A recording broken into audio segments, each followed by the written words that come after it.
మత సామరస్యానికి ప్రతీకగా రంజాన్ జరుపుకోవడం ఆనందంగా ఉందని వైఎస్ఆర్సీపీ కాకినాడ సిటీ కోఆర్డినేటర్ మాజీ ఎమ్మెల్యే ద్వారంపూడి చంద్రశేఖర్ రెడ్డి అన్నారు. కాకినాడ జే రామారావుపేటలోని మక్కా మసీదులో జరిగిన ఇఫ్తార్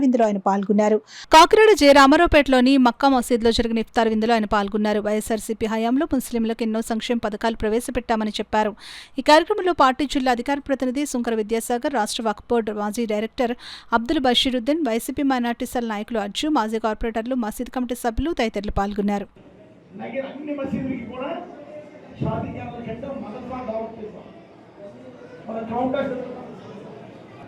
ఇది కాకుండా చరిత్ర ఏమిటంటే, నాకు తెలిసినట్టుగా కాకినాడలో 35 సంవత్సరాలు రాజకీయం పడుతున్నారు. 2 కొత్త మసీదులు కట్టుకున్నాం. ఒకటి పోలీస్ క్వార్టర్స్ లో, అంటే ఎస్పీ గారి ఆఫీస్ ఉన్న పోలీస్ క్వార్టర్ లో కొత్త మసీదు, పర్లపేటలో ఒక కొత్త మసీదు కట్టుకున్నాం. 2 మసీదులు కొత్త ప్రభుత్వ స్థలంలో, అంటే ప్రైవేట్ మసీదులు వచ్చి 4-5 రేచినపేటలో కానీ శేషప్పగడ్డిలో కానీ ఇలా ప్రైవేట్ స్థలాల్లో ప్రైవేట్ మసీదులు వచ్చినాయి. మనం చేసిన కృషి ఏమిటంటే, ప్రభుత్వ స్థలంలో మసీదులు కట్టడం చిన్న విషయం కాదు.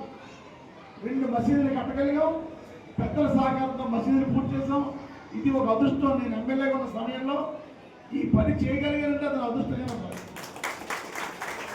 మళ్ళా అల్లా దయవల్ల మనకు మంచి రోజులు రావాలి, మన ముస్లిం సొసైటీ డెవలప్ అవ్వాలి. ఈరోజు ఇప్పుడే మనం మసీదు చూసి వచ్చాము. చాలా ఆనందం వేసింది. అర్థం ఉండదండి. అందుకనే నేను నా డిబేట్స్ ఇప్పుడు చెప్పాను. నాది వేరే ఉద్దేశం మాత్రం కాదు. అలాగే ఈ కళ్యాణ మండపానికి, అంటే మసీదుకి వచ్చిన కమిటీ కళ్యాణ మండపాన్ని కూడా మెయింటైన్ చేస్తుందండి. ఇప్పుడు దాకా ఎన్ని కమిటీలు వచ్చాయో అన్ని కమిటీలు కూడా దీన్ని ఎప్పటికప్పుడు కొత్త పెళ్లికూతులాగా అప్డేట్ చేసుకుంటూ వస్తున్నారు. ఈ రోజుల్లో కాకినాడ మొత్తానికి చూస్తే ఇన్ని వసతులు ఉన్న కళ్యాణ మండపం ఇంత తక్కువ వాటికి దొరకడం అనేది ఎక్కడా లేదండి. అదంతా ఈ నాయకులది, మా పేటలో ఉన్న పెద్దలది, అందరూ కూడా సహకారం. దానివల్ల మేము ఈరోజు మసీదు కట్టుకున్నామంటే, మసీదు కట్టిన అమౌంట్లో 25% ఈ కళ్యాణ మండపం జరిగిందండి. 15 లక్షల రూపాయలు. 15 లక్షల రూపాయలు ఇక్కడ నుంచి ఇవ్వడం అంటే మామూలు విషయం కాదండి.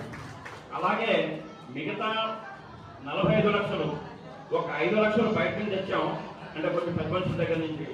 మిగతా డబ్బంతా కూడా మా పేటలో ప్రతి ఒక్కరు వేసుకున్నది. ఎవరు 5,000, 10,000, 1,00,000, 2 లక్షలు, 3 లక్షలు, 4 లక్షలు కూడా ఇచ్చిన ఉన్నారండి.